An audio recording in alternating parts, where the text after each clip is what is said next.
Before the story begins, I would like to encourage you to like and subscribe to the channel if you enjoy scary stories and creepypastas.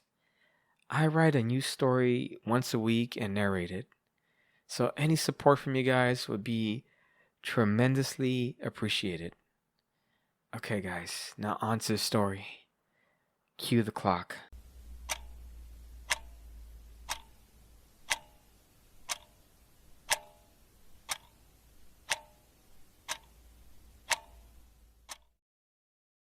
Everyone keeps staring at me. I've always felt a bit invisible, as if no one could see me. And whenever someone did acknowledge my existence, it wouldn't be a memorable moment. Rather, it was usually to tease me. I'm a bit awkward, thin with a slight hunch, and to make matters worse, I'm a bit short. You add all these things together and you get, well, me. Someone weird. I didn't mind the solitude. I grew somewhat fond of the solace throughout the years. Once you're done with school and all the torment, you get out into the real world. And out here, no one really cares. I've learned how to use this to my advantage. Since no one ever notices me, I slither in and out of different situations. I have pickpocketed plenty of wallets, stolen phones. But more propitious, I've taken purses. Those things run in the thousands, so whenever I get my hands on one, I know I'll be eating good that month. Despite the success I find myself in, loneliness sometimes gets the better of me. Me squalling away in my small apartment. There's only so much content I could consume. I've tried talking to women before. Most look down at me and smirk whenever I tell them hello. I'm used to it by now. Those are usually the women I steal the purses from. Once, I almost got caught. I was at a nightclub doing the usual, waiting for people to get drunk so I could sneak over and steal a purse or two. But this time, the woman's boyfriend saw me. He chased after me, but luckily, I was able to lose him in the dark alley, me crouching down out of sight. To my fortune, the angry man gave up his search since I dreaded to know what he would have done if he had caught me. He was much larger than me. A strange emotion embodied me in that moment. I was relieved to be safe, but for whatever reason, I wanted to be caught. Perhaps a good beating would remind me of how it felt like to be alive. I know that sounds crazy, but my life is utterly empty. I have nothing of value, and the burden of being unseen sometimes becomes too heavy. Seeing that larger man chase after me in the honor of his girlfriend left me feeling more lonely than usual. Understanding I had no one to protect, and at the same time, no one to protect me. I cautiously walked over to a local bar with my head hung low, feeling defeated. The pub seemed just as hollow as me. The lights were dim, and from what I could tell, by looking through the window, it was desolated. Here's where I met David, the man who would change my life. As I sat at the bar pounding away beers, a tall, good-looking man sat next to me. I felt perturbed, understanding the place was empty. He easily could have sat anywhere else. Instead, he decided to disrupt my self-loathing. "Beer drinker, huh?" the mysterious man told me with a light tone, as if he wanted to stir up a conversation. I remained quiet and unmoved, my face still drowning in my mug as I gulped down the last remnants of my beer. "Listen, man, I'm not into dudes, and I'm not looking for friends," I told the tall man as I finally looked up at him. To my surprise, I noticed a very odd thing. He had two distinct colored eyes. One was blue as the ocean, and the other was black as night. "Not trying to bother you, bud. Just it too has been a long night for me. I'm David," he told me. He then gestured to the bartender to bring 2 more drinks, indicating he was buying me one. I figured, what would be the harm in taking a free drink? So I stayed and sat next to this mysterious man, engaging in small talk. After several rounds, I could feel the light-headed sensation that accompanied a good buzz, and I felt more open to the revelation of new friends. Soon we got a bit personal. I told him about my lust to find a partner, how a lifetime of emptiness had left me feeling bitter, and that I just wanted to be seen. For whatever reason, he laughed. This angered me a bit. Whoa, calm down. I just think it's funny because I used to be like you. Lonely, the man told me. I frowned, feeling as if the man at this point was mocking me. How could a man like him ever have felt like me before? Whatever, dude. Look, thanks for the drink. I'm out of here, I said as I got up to walk away from the horrid conversation. As my body was halfway through the door, he held out the most intriguing proposition, one that caused me to pause in complete bewilderment. What if I could make you look like me? I turned to the man slowly, not understanding what he meant.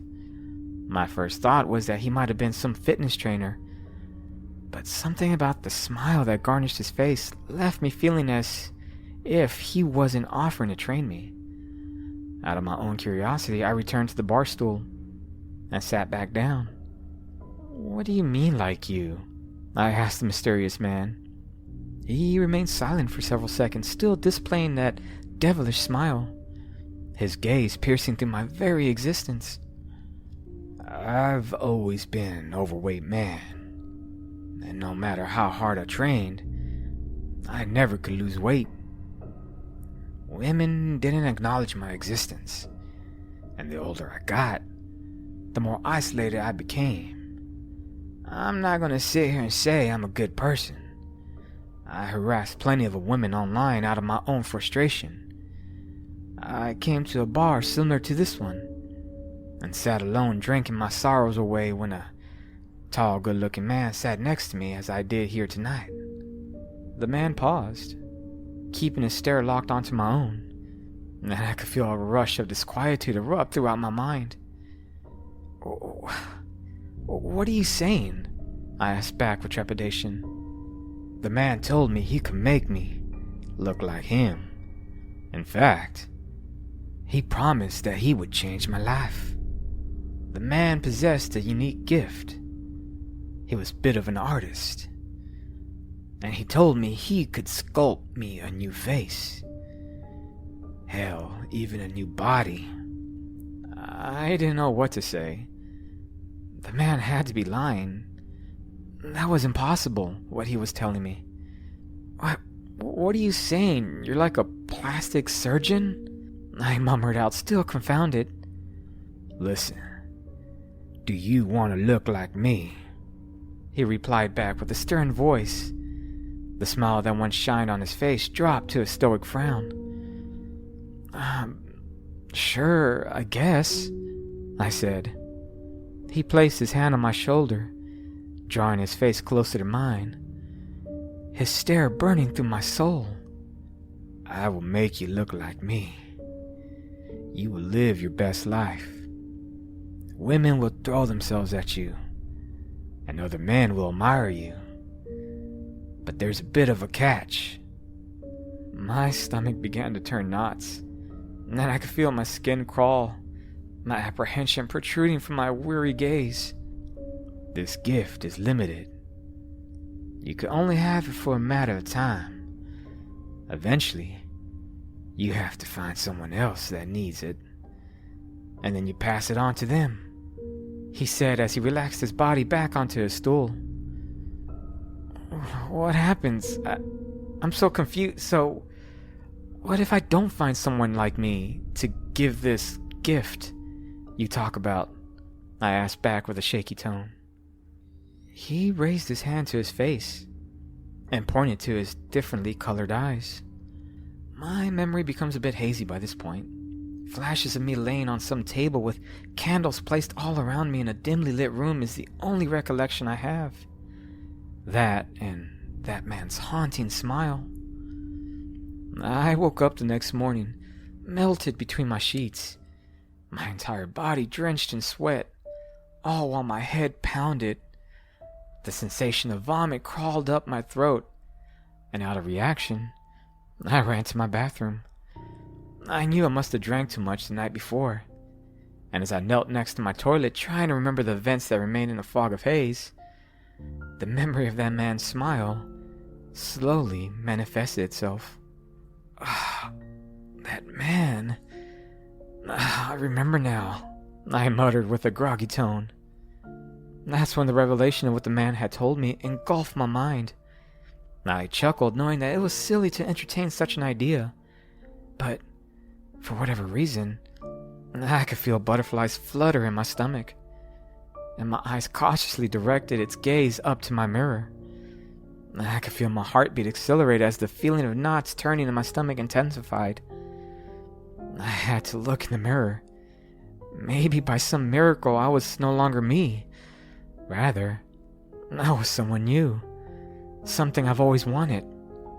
As I approached my mirror, I held my breath, and a bit of enchantment swiveled around in my thoughts.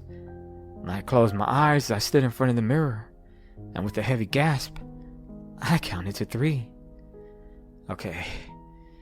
1, 2, 3, I exclaimed. My heart sank, along with my once expression of endearment, because what I saw was the same sad man I've always seen. I knew it. What a load of crock, I told myself as I slapped the mirror with disappointment. I was so upset I knew I had to go for a walk. Something to relieve my mind. When I was a kid, I would stand next to the wall and mark my height. Seeing myself grow left me with wonderment. As I got older and realized I was no longer growing, I was left devastated, shattered, knowing I was destined to be small. That's how I felt, knowing this man persuaded me to believe such an insane story of change, only to be let down. I sat on a park bench hunched over, practically in a fetal position, wallowing in my own sorrow. And that's when I noticed the giggling. It was coming from a group of girls nearby. As I raised my head to figure out what they were gawking at, I soon realized it was me. A perplexed expression inundated my face as I wondered as to why they were looking at my direction. And before I could let my mind cautiously come to a conclusion, one of the girls approached me. "Hi," the cute girl told me. I stuttered, stumbling over my own words, virtually confounded from what was happening. Hi," I apprehensively asked back. She asked for my number, something that has never happened to me before. She then took my phone and gestured for us to take a selfie. She then saved her number with that picture as her contact photo.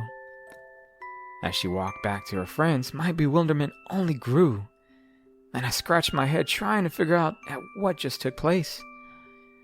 That's when I looked down at my phone, and my eyes widened with utter befuddlement. "Impossible," I whispered to myself. Looking down at the photo we just took, I could clearly see the beautiful woman, but I couldn't see myself. Instead, I saw an attractive man, someone that wasn't me. I quickly turned on my camera app and took photo after photo, staring at each image with bedazzlement. With each new capture, I kept seeing the same attractive man. I was now him, and a devilish smile delicately formed on my face. For whatever reason, when I looked in the mirror, all I saw was my old self, a broken man. But what everyone else could see, when they looked at me, it was what I saw in those photos. Someone that, well, was not broken. I didn't waste any time in using my new face. I found myself knee-deep in a world of women, an astonishing epiphany revealed itself to me.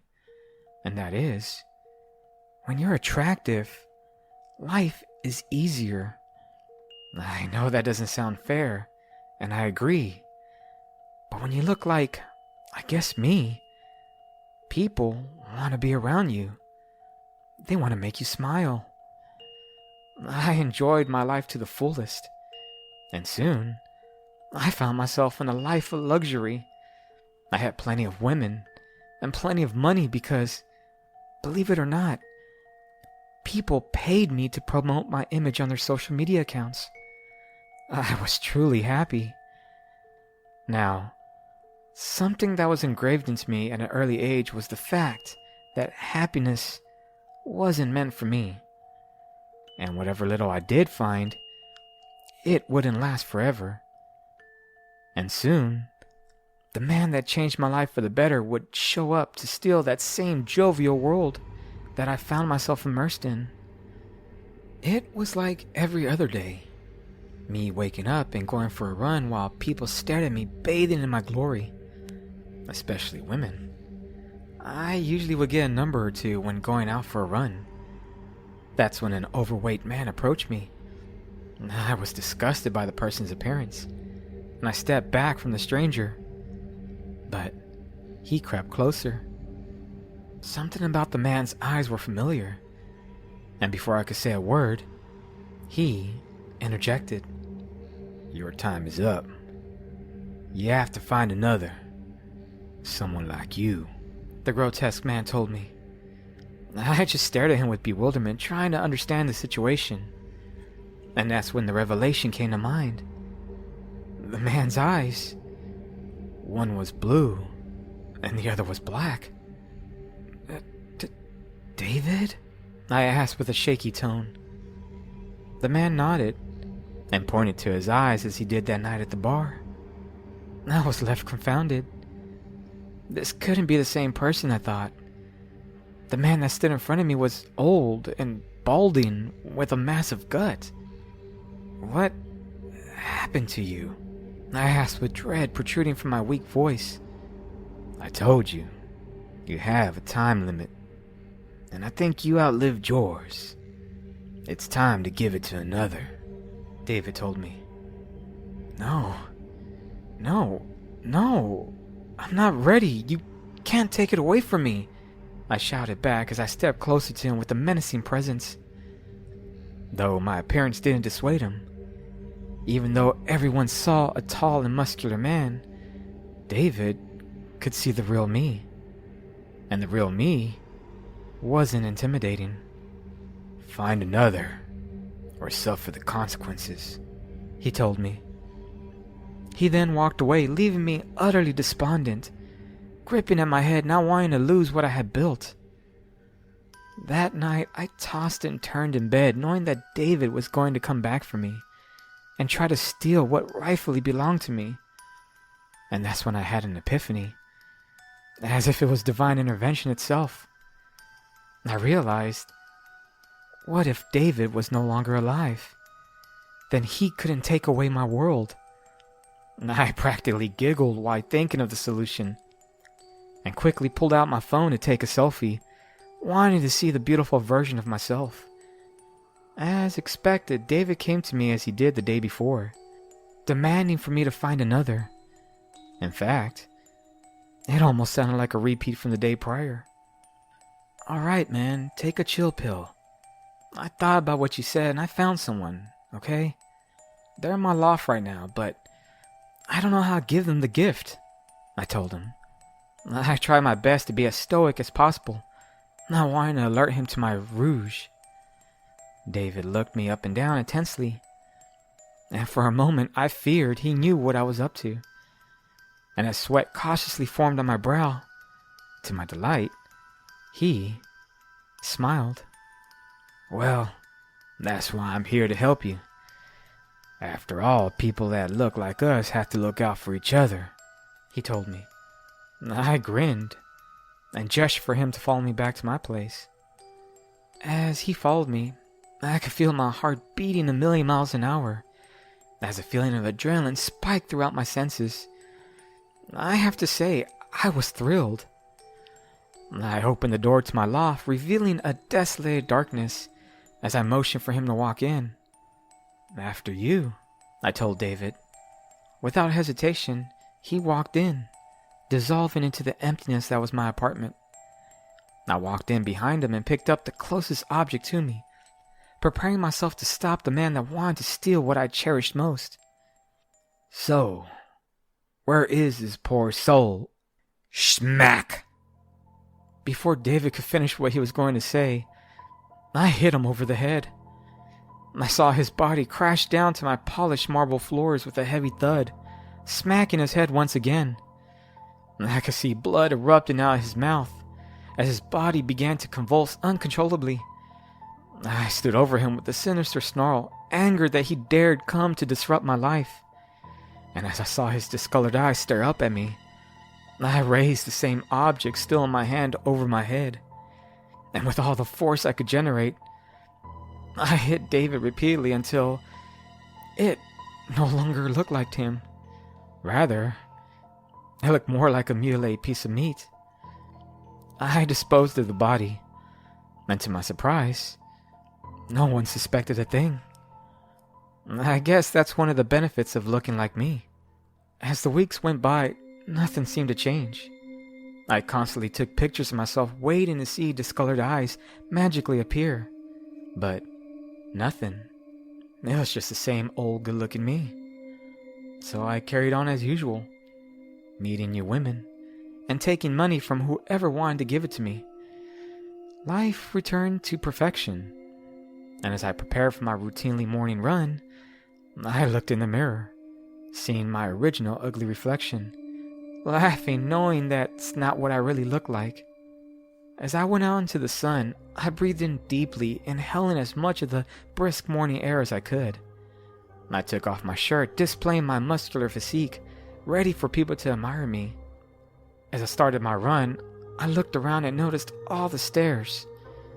It was something I've grown accustomed to. But as I passed by an attractive woman, I smiled and winked at her. And she turned away from me in disgust. Something that left me feeling disturbed. I stopped and started to notice more people were staring at me, all whispering amongst themselves. I didn't know what was happening. "What the heck are y'all looking at?" I yelled out, with my arms up in the air. To my astonishment, that scared people, and they started to run away from me.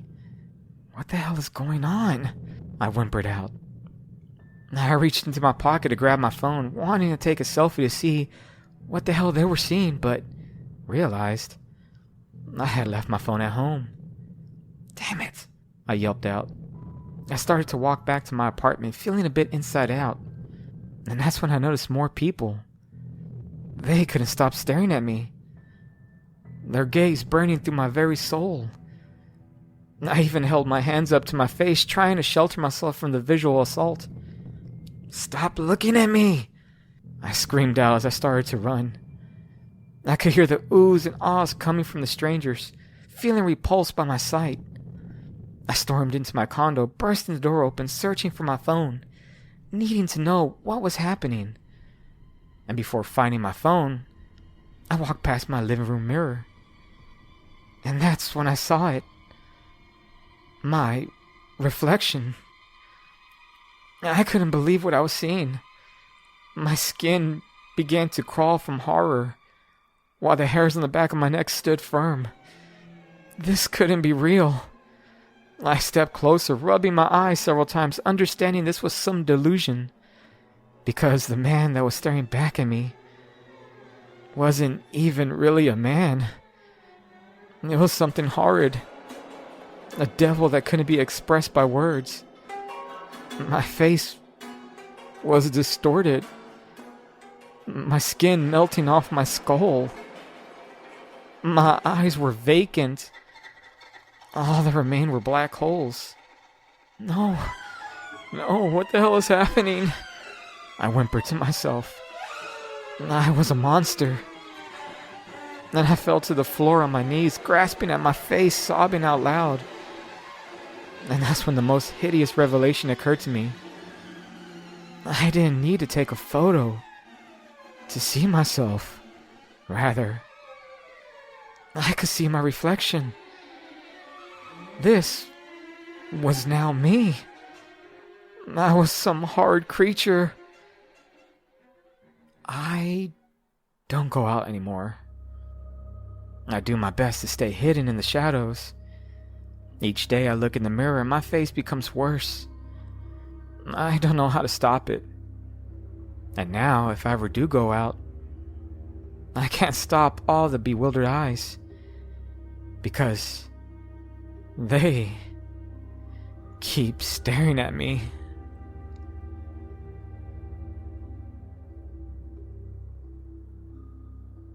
Hi guys. As usual, I hope you liked the story. I know this one was a bit longer. Anytime I write sort of dialogue in a story where people are talking to each other, it just makes the story so much longer. So I usually try to hit about 2,000 to 2,500 words for these stories, because that's roughly like a 20-minute video. But man, I'm writing and I'm writing. I'm like, okay, I need to come to a conclusion, and I can't. And this one ended up being almost 4,000 words. So either way, hopefully you enjoyed it. You know, I read a lot of articles in that Medium app, and I don't know. I feel like there's a weird trend happening, you know, with men feeling disenfranchised in the dating scene. And you know, I've personally never really had any confidence problems, but you know, I feel like I don't want anybody to feel negative or feel like they need to change their appearance or get plastic surgery or anything. That's what kind of inspired the story, because I truly believe if you just stay true to who you are, you'll find someone that will cherish you, hopefully. Either way, that's just a side note of why I came up with the story. Anyway, thanks guys for listening. Please subscribe, like the story. I want to grow this channel, so if you have any suggestions on how to make this channel better, let me know, and maybe we collab together. Alrighty guys, I hope you have a great week, and I hope you have a great weekend. Alrighty guys, I'll see you in the next video. Bye.